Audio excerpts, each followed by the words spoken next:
El día de hoy discutiremos el tema de diseños de estudios, tema muy importante para el estudiante debido a que la adecuada identificación de un artículo nos permitirá identificar y desglosar la parte de metodología de estadísticas y posteriormente determinar si los resultados o las conclusiones de los autores son correctas o incorrectas. Toda una investigación nace de una pregunta que transformaremos finalmente los investigadores en hipótesis de trabajo, la cual, mediante el diseño de estudio, refutaremos o terminaremos por aceptar. Esta pregunta de investigación nace, por supuesto, de la idea de que ya tenemos algún conocimiento preconcebido y posteriormente se genera la idea. No hay ideas si no hay conocimiento previo. Por eso es tan importante que la gente se haga experto en un área para poder tener preguntas o hipótesis de trabajo de alta calidad. El método científico, dos pilares son básicos. Uno, obviamente, es la observación previa a la experimentación y posteriormente la experimentación. Por eso sabemos que hay dos grandes grupos de estudios, los que son de observación, que solo generan hipótesis, son estudios muy bonitos, fáciles de realizar, pero que su objetivo es generar una hipótesis posterior que se tendrá que comprobar a través de la experimentación o a través de observaciones más complejas. El único objetivo de los estudios de observación es buscar asociación entre enfermedades y factores de riesgo, más no le da dirección. Es difícil saber qué fue primero, si el factor o la enfermedad o viceversa, por lo cual un estudio de observación solo generará hipótesis de trabajo futuras y nos mostrará asociación entre dos variables, sin saber la dirección de esa asociación. Por otro lado, la experimentación ya nos permite demostrar hipótesis, de tal manera que con todas las de la ley podríamos decir si una hipótesis de investigación es rechazada o aceptada. De tal manera que estos estudios experimentales los conocemos como estudios de causalidad. Nos determinan la causa de un evento que ocurrirá o de un efecto que buscamos. Les comentaba que el único camino para generar dudas o preguntas de investigación es a través de la observación y la documentación, de tal manera que es muy importante que el investigador sea experto en un área para que esa observación que realice pueda generar una hipótesis de trabajo muy importante. Todo protocolo de estudio nace de la lluvia de ideas que finalmente nos dará, a través del bagaje intelectual, la capacidad de tener ideas que sean transformadas en hipótesis para poder generar un diseño de investigación que nos dé una respuesta correcta. No todos los diseños de estudio son adecuados para todas las preguntas. Habrá preguntas que se respondan con un estudio experimental, habrá preguntas que se responderán con un estudio observacional, como pudiera ser un estudio de casos y controles o un estudio de cohortes. El primer aspecto que tiene que aprender el estudiante es encontrar los títulos correctos de los artículos a través de lo que llamamos una montaña pico, de tal manera que el artículo mismo nos va diciendo qué tipo de estudio es desde que leemos el título. En las revistas de alto nivel, por lo general, los títulos engloban las 4 características que debe traer un estudio de investigación. La mnemotecnia PICO significa población, intervención, grupo control y un objetivo medible. Eso se llama experimento. El PIO, que no lleva grupo control, es un casi experimento o se llaman estudios piloto. El PECO es para estudios observacionales, población, exposición de riesgo, grupo control, objetivo, y estos estudios se determinan como estudios de cohorte y estudios de casos y controles. Y finalmente, la pregunta PEO implica básicamente los reportes de caso y las series de caso, población, exposición y un resultado objetivo a medir o medido en el paciente. Si desglosamos las letras, veremos que PICO es población, intervención, comparación, objetivo. PIO, población, intervención, objetivo. PECO, población, exposición, comparación, objetivo. Y PEO, población, exposición, objetivo. Esto nos permite identificar títulos para leer y también es importante cuando tengamos una idea que la transformaremos en una hipótesis. Para ser transformada en una hipótesis, por supuesto esa pregunta deberá estar constituida por población, intervención o exposición, preferentemente un grupo comparación y un objetivo medible para tener un buen nivel de evidencia al momento de generar un proyecto de investigación científica. El diseño de estudio es definido como una estrategia o plan utilizado para responder a una pregunta en concreto y es la base para la claridad de la investigación clínica. De tal manera que si no hay una estrategia para responder una pregunta, no habrá un trabajo de investigación que realizar. Algo importante también que tienen que reconocer los estudiantes, que frecuentemente surgen conflictos o no se entiende del todo, es que cuando hablamos de investigación o de diseño de estudio hablamos de dos palabras en concreto, la intervención y la exposición.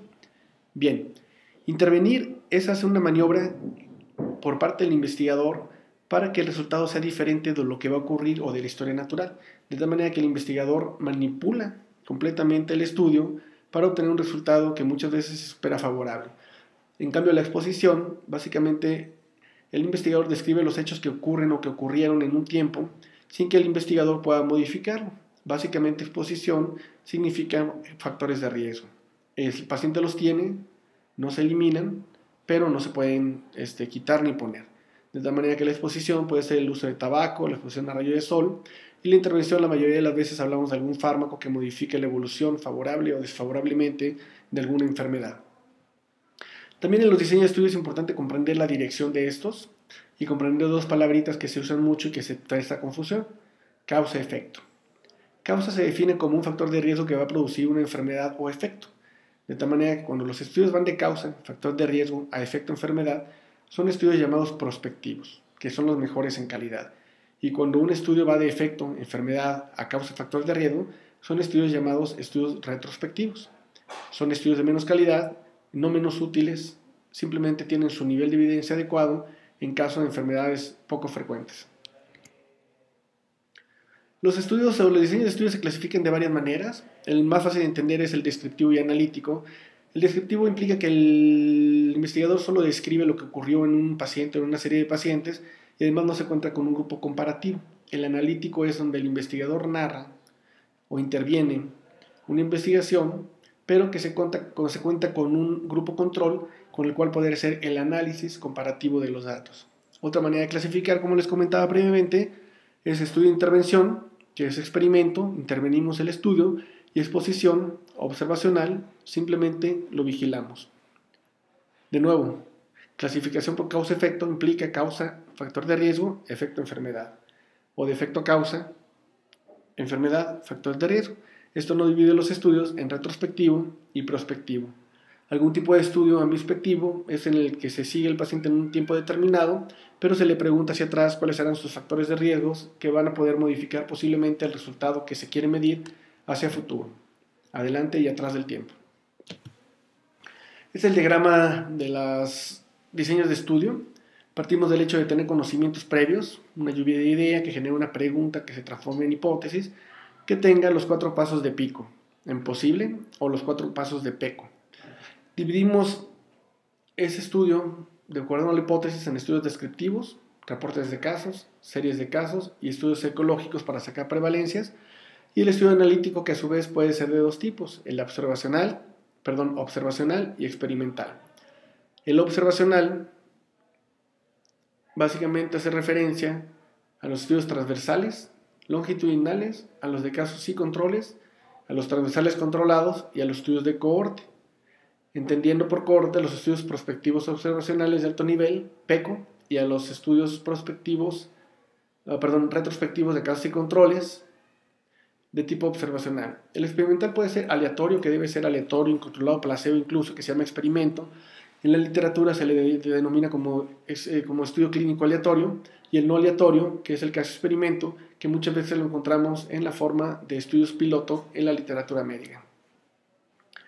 Esta gráfica que ya habían visto, que es la pirámide de conocimiento actualmente que llevan los médicos, simplemente quiere resumir y recordarles que la opinión de expertos está hasta abajo, porque el experto es el que genera hipótesis, no las demuestra. Posteriormente vienen los estudios observacionales, descriptivos simplemente, reportes de casos, series de casos, para entrar a los observacionales comparativos o analíticos, casos y controles, cohortes, a los analíticos experimentales, cuasi experimento y estudio clínico aleatorio. Arriba de la pirámide y nueva, pues las dos maneras de sintetizar la información, revisiones sistemáticas y guías de práctica clínica, que serán motivo de otra plática. Finalmente, aprender a encontrar o leer literatura de buen nivel, pues hace que los sesgos sean menores al momento de tratar pacientes y que nuestra evidencia y recomendación para el paciente sean sólidas y contundentes. No hay que dar tratamiento médico si no hay niveles 1, hay que buscarlos, y si no los hay, bueno, pues habrá que bajar un nivel a cortes o casi controles, pero el tratamiento del paciente se selecciona de acuerdo a la evidencia y siempre hay que tener la mejor evidencia posible para poder dar tratamientos a los pacientes. Bueno, el estudio experimental básicamente su diseño es para probar hipótesis, es comprobador o causal, busca causalidad, ¿sí? Mediante la modificación de la exposición en la población estudiada. De tal manera que modificar una exposición o un factor de riesgo hacia adelante pues implica dar una intervención. Entonces son diseñados que por medio de la intervención busquen el resultado de una hipótesis. El investigador tiene el control completo sobre el estudio, es el que determina cuándo, cómo y en quién se da la intervención, pero hay que recordar que el pilar de esto es la aleatorización. El estudio es aleatorio, ¿sí? Tiene un cálculo de muestra y debe tener un efecto placebo, que es el grupo control. De tal manera que esto completa un estudio de tipo experimental, dar una intervención, seleccionar a los pacientes al azar, estando en ciego o doble ciego y con cálculo de muestra. Seguramente un diseño bien realizado será el mejor nivel o nivel 1 de evidencia. Es el más completo, es un estudio aleatorio y una de las desventajas básicamente pues, son los grandes costos que tienen estos estudios al momento de tratar de realizarlos, porque habitualmente son estudios multicéntricos que cuestan millones de pesos. El esquema del experimento básicamente es ese, la letra mu, que es el universo, nos da la posibilidad de seleccionar cualquier paciente que escojamos, y una vez que seleccionamos la población, como puede ser infarto, dejamos al azar que nos diga qué paciente va a recibir la causa, que en este caso sería un medicamento o la intervención, que sería la palabra correcta, y qué paciente recibirá placebo. Se les da la maniobra, placebo o medicamento, y se siguen en el tiempo. Al término del tiempo de seguimiento, se valorará cuántos pacientes del grupo que tomaron el fármaco tienen un efecto a la enfermedad o no lo tienen, y por el otro lado, los del grupo placebo, cuántos tuvieron el efecto de enfermedad o no lo tuvieron. De tal manera que se comparan esos grupos para hacer el diseño experimental comparativo llamado estudio clínico aleatorio. El caso experimento carece de dos cosas. Una, puede ser del azar, o dos, puede ser del grupo control. De tal manera que se baja mucho la calidad y la pureza del estudio. Habitualmente son estudios pequeños que tienen como función demostrar que el estudio que se va a realizar grande es seguro y prudente ejecutarlo. Así que son precursores de estudios clínicos aleatorios y básicamente este caso experimento o estudio piloto tiene como finalidad permitir demostrar la seguridad de algunos fármacos o calcular la muestra del estudio comparativo que se realizará en un futuro próximo. El diseño es similar, simplemente o no metemos al paciente al azar o damos solo el tratamiento causal o de fármaco, quitando el placebo. Esto baja el nivel, pero finalmente tiene su nivel importante. Los observacionales, como les comentaba, básicamente el examinador o el investigador valora la distribución de los eventos ocurridos en una población en un momento dado, de tal manera que no interviene en la maniobra, simplemente lo observa, ve las exposiciones y las reporta. De estos pueden ser descriptivos como series de casos y controles, o analíticos como descriptivos como estudios de series de casos o reportes de casos, o analíticos como casos y controles y estudios de cohorte y transversales analíticos. Los descriptivos de este tipo solo describen lo que pasa en una población, en un paciente, no tienen ningún objetivo ni simplemente generan una hipótesis de trabajo, pero no tratan de demostrar nada, incluso no dan ni asociación, simplemente describen lo que pasa en una población, en un paciente determinado, que puede ser interesante para otros investigadores para que posteriormente se sigan haciendo estudios de mejor calidad cada vez. La ventaja es que son muy fáciles de realizar, nos revelan patrones de enfermedades nuevas, un grupo de pacientes que se comportan de una manera seguramente tendrán una enfermedad X. Identifica segmentos de la población en riesgo y además tiene una gran ventaja que son rápidos de realizar. La desventaja es que no plantean hipótesis, solo generan y no tienen grupo comparativo, lo cual hace que tengan sesgos suficientes como para que sean precursores de los experimentales simplemente. No se pueden sacar conclusiones ni evaluar casualidad. Incluso difícilmente evalúan asociación, simplemente describen lo que hay en un paciente para que alguien más o ellos mismos puedan determinar un nivel superior de estudio para comprobarlo. Los transversales hay dos, el observacional y el comparativo. Estos son muy buenos para medir prevalencia en una exposición. Si aquí hay 50 estudiantes, 10 son hipertensos, pues la prevalencia es 5 o 10 entre 50. No dan seguimiento y básicamente son para calcular prevalencia. Son muy útiles desde el punto de vista epidemiológico porque nos dan...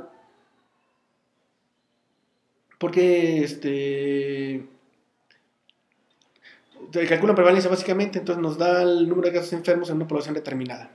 Este sería el diseño del estudio transversal, de tal manera que una población determinada, sin grupo control, es medido en determinado momento para determinar algún factor, sin seguir el tiempo de por medio. No es el caso de una población que se quisiera medir la talla del peso o la obesidad o cuántos fuman, se sacan prevalencias de algunas cosas, pero finalmente no hay un estudio completo que nos permita dar seguimiento, no es al azar, y finalmente lo que interesa es conocer cómo se comporta una población X en determinado momento. Los estudios analíticos ya tienen la calidad de tener un grupo control, principalmente, y ese grupo control va a permitir comparar nuestros resultados con la evolución natural de la enfermedad. Estos se buscan la asociación entre exposición y resultado. La mayoría de ellos, cuando son observacionales, buscan asociación de nuevo, no buscan causalidad. Causalidad buscan los experimentos. Su objetivo es identificar posibles causas al evento o resultado de interés.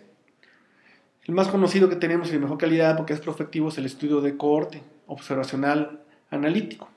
De tal manera que el estudio de cohorte, ¿sí?, califica a los pacientes en base a su exposición a un factor de riesgo, lo sigue en el tiempo y determina si tiene un evento medible o una enfermedad. Son de seguimiento, por lo cual son muy interesantes porque los sesgos son pequeños y comparan la incidencia de casos expuestos a una enfermedad y de no expuestos a una enfermedad. Estos son de evaluar la asociación entre expuestos y no expuestos, y son estudios que cuando están bien diseñados se puede decir que son de causalidad. Aunque sean observacionales, se puede dar causalidad a un factor de riesgo siempre y cuando se ha seguido durante mucho tiempo. Demuestran asociación la mayoría, aunque de nuevo los de buena calidad pueden demostrar causalidad, y su objetivo es identificar las causas posibles de los eventos, ¿no? O sea, causa de un efecto o factor de riesgo de una enfermedad, y sugieren fuertemente causalidad. Mientras más puros, más sugieren esta causalidad. Entonces tenemos que entender que el estudio de cohorte está compuesto por una población expuesta a un factor de riesgo y una población no expuesta que tiene las mismas características, excepto el riesgo a medir en el paciente. Las ventajas es que estudian etiología, pueden demostrar etiología cuando están bien diseñados y describen el comportamiento de una enfermedad a través del tiempo. Estima riesgos, que también es una medida muy útil en investigación que conoceremos posteriormente. Y las desventajas pues, es que los pacientes a seguir tienen que ser muy grandes y se sigue por mucho tiempo, lo cual hace que el estudio sea bastante costoso. El diseño del corte es similar al estudio experimental, la única diferencia es que aquí en lugar de dar una intervención, valoramos una exposición. Este no es al azar porque se selecciona el paciente con exposición. Entonces la población se divide en dos grupos, los que están expuestos a un factor de riesgo, como puede ser tabaquismo, los no expuestos, y se siguen a través del tiempo para buscar si tienen una enfermedad o efecto, como el cáncer, o no la desarrollan. Los casos y controles son estudios también interesantes. Si bien son observacionales comparativos o analíticos, estos son de tipo retrospectivo, de tal manera que estudia individuos con enfermedad y busca hacia atrás del tiempo la exposición a algún factor de riesgo previo. Este tiene un estudio de asociación, sí no demuestra efecto o no es causal, es de asociación, pero de asociación fuerte muchas veces, en especial en enfermedades poco frecuentes que nos permiten buscar factores hacia atrás y determinar qué produjo la enfermedad en determinado momento. Asocia la enfermedad de tal manera el factor de riesgo y el factor de riesgo de la enfermedad. Permite estimar riesgo de asociación, lo cual nos da un peso al momento contundente al momento de hablar con los pacientes. Los casos son definidos como sujetos enfermos y se busca un sujeto que tenga las mismas características, pero sin la enfermedad, que se llama grupo control. Las ventajas que son muy útiles en enfermedades de baja incidencia y prevalencia. En enfermedades crónicas son fantásticos, son pocos caros, económicos, llevan poco tiempo en realizarlos y sugieren etiología de las enfermedades, las cuales se tienen que probar posteriormente en estudios de cohorte o en algunos casos en otras áreas de investigación experimentales. La desventaja de los casos y controles es que están llenos de sesgos y errores muchas veces porque el paciente no se acuerda lo que ocurrió en el pasado y esto puede meter sesgo de memoria. Eso es lo importante. Y los errores de mediciones también, porque pues, es difícil, si el paciente dice que fuma, decir cuántos cigarros fumaba hace 10 años, cosa que es muy difícil de lograr recuperar. No determinan incidencias, simplemente frecuencias y asociación. Y no son de causa-efecto, son de efecto a causa o retrospectivos. El diseño es al revés de los demás. Yo tengo una enfermedad, efecto, y un grupo sin enfermedad o sin efecto, no hay azar. Pregunto hacia atrás, en el tiempo, qué fue lo que le pasó al paciente, a qué estuvo expuesto y a qué no estuvo expuesto, para determinar si alguna exposición del paciente o factor de riesgo está más presente en el grupo enfermo que en el sano y determinar por medio de factores de riesgo o de riesgo relativo, de razones de momio, si ese evento es producido por determinado factor de riesgo. De tal manera que para terminar la plática recordemos que los estudios básicos de investigación son pocos. reporte de casos y controles, el cual es observacional descriptivo, serie de casos, el cual es observacional descriptivo, casos y controles observacional analítico, estudio retrospectivo, estudio de cortes observacional analítico prospectivo, cuasi experimento experimental sin placebo o sin aleatorización, y experimental con placebo y aleatorización llamado estudio clínico aleatorio. Finalmente les recuerdo a los estudiantes que deberán traer la próxima clase un estudio de cada uno de estos diseños para poder discutir en la sesión del próximo lunes. Gracias. Conocimiento preconcebido y posteriormente se genera la idea. No hay ideas si no hay conocimiento previo. Por eso es tan importante que la gente se haga experto en un área para poder tener preguntas o hipótesis de trabajo de alta calidad. El método científico, dos pilares son básicos. Uno, obviamente, es la observación previa a la experimentación y posteriormente la experimentación. Por eso sabemos que hay dos grandes grupos de estudios, los que son de observación, que solo generan hipótesis, son estudios muy bonitos, fáciles de realizar, pero que su objetivo es generar una hipótesis posterior que se tendrá que comprobar a través de la experimentación. Experimentales los conocemos como estudios de causalidad, nos determinan la causa de un evento que ocurrirá o de un efecto que buscamos. Les comentaba que el único camino para generar dudas o preguntas de investigación es a través de la observación y la documentación, de tal manera que es muy importante que el investigador sea experto en un área para que esa observación que realice pueda generar una hipótesis de trabajo muy importante. Todo protocolo de estudio nace de la lluvia de ideas que finalmente nos dará, a través del bagaje intelectual, la capacidad de tener ideas que sean transformadas en hipótesis para poder generar un diseño de investigación que nos dé una respuesta correcta. No todos los diseños de estudio son adecuados para todas las preguntas. Habrá preguntas que se respondan con un estudio experimental, habrá preguntas que se responderán con un estudio observacional, como pudiera ser un estudio de casos y controles o un estudio de cohortes. El primer aspecto que tiene que aprender el estudiante es encontrar los títulos correctos de los artículos a través de lo que llamamos mnemotecnia Pico, de tal manera que el artículo mismo nos va diciendo qué tipo de estudio es desde que leemos el título, o a través de observaciones más complejas. El único objetivo de los estudios de observación es buscar asociación entre enfermedades y factores de riesgo, más no le da dirección. Es difícil saber qué fue primero, si el factor o la enfermedad, o viceversa, por lo cual un estudio de observación solo generará hipótesis de trabajo futuras y nos mostrará asociación entre dos variables, sin saber la dirección de esa asociación. Por otro lado, la experimentación ya nos permite demostrar hipótesis, de tal manera que con todas las de la ley podríamos decir si una hipótesis de investigación es rechazada o aceptada. De tal manera que estos estudios... El día de hoy discutiremos el tema de diseños de estudios, tema muy importante para el estudiante debido a que la adecuada identificación de un artículo nos permitirá identificar y desglosar la parte de metodología de estadísticas y posteriormente determinar si los resultados o las conclusiones de los autores son correctas o incorrectas. Toda una investigación nace de una pregunta que transformaremos finalmente los investigadores en hipótesis de trabajo, la cual, mediante el diseño de estudio, refutaremos o terminaremos por aceptar. Esta pregunta de investigación nace, por supuesto, de la idea de que ya tenemos algún conocimiento